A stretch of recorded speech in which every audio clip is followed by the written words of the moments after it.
अकोल्यात आज शिवसेना ठाकरे गटाने पायी रॅली काढत जोरदार शक्ती प्रदर्शन केला आहे। ग्रामदैवत राजराजेश्वराचं दर्शन घेऊन उमेदवारांनी उमेदवारी अर्ज दाखल केले। आमदार नितीन देशमुखांच्या नेतृत्वात हे शक्ती प्रदर्शन पार पडलं।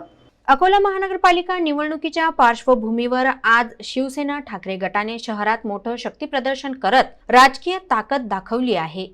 आमदार आणि ठाकरे गटाचे उपनेते नितीन देशमुख यांच्या नेतृत्वाखाली जुने शहर परिसरातून पायी रॅली काढण्यात आली। या रॅलीत शेकडो कार्यकर्ते, पदाधिकारी आणि उमेदवार सहभागी झाले होते।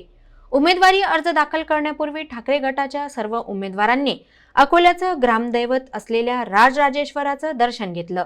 दर्शनानंतर उत्साहाच्या वातावरणात उमेदवारांनी आपले नामांकन अर्ज अधिकृतपणे दाखल केले। या शक्ती प्रदर्शनातून ठाकरे गट अकोल्यात निवडणूक लढवण्यासाठी पूर्णपणे सज्ज असल्याचा स्पष्ट संदेश देण्यात आला। महत्त्वाचं म्हणजे ठाकरे गटाने यावेळी महाविकास आघाडीत न लढता अकोला शहरात स्वबळावर 50 जागा लढवण्याचा निर्णय घेतला आहे। शहराचा सर्वांगीण विकास, सुरक्षितता आणि नागरिकांच्या मूलभूत प्रश्नांवर भर देत ठाकरे गट निवडणूक मैदानात उतरला असल्याचं आमदार नितीन देशमुख यांनी स्पष्ट केलं। यावेळी बोलताना नितीन देशमुख यांनी अकोलेकर जनतेला आवाहन केलं की सुरक्षित, संपन्न आणि विकासाभिमुख अकोल्यासाठी शिवसेना ठाकरे गटाला विजयी करावं। आजच्या या शक्ती प्रदर्शनामुळे अकोल्यातील राजकीय वातावरण अधिक तापल्याचं चित्र स्पष्टपणे दिसून येत आहे।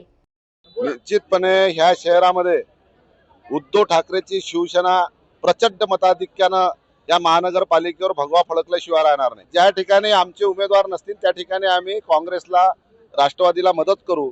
ज्या ठिकाणी राष्ट्रवादी काँग्रेसचे उमेदवार नसतील त्या ठिकाणी ते आम्हाला करणार आहे। निश्चितपणे या अकोल्यातली जनता या ठिकाणी भ्रष्टाचाराला कंटाळलेली आहे, दहशतवाद्यांना कंटाळलेली आहे। या ठिकाणी या शहरातला तरुण मुलगा मुलगी असुरक्षित आहे।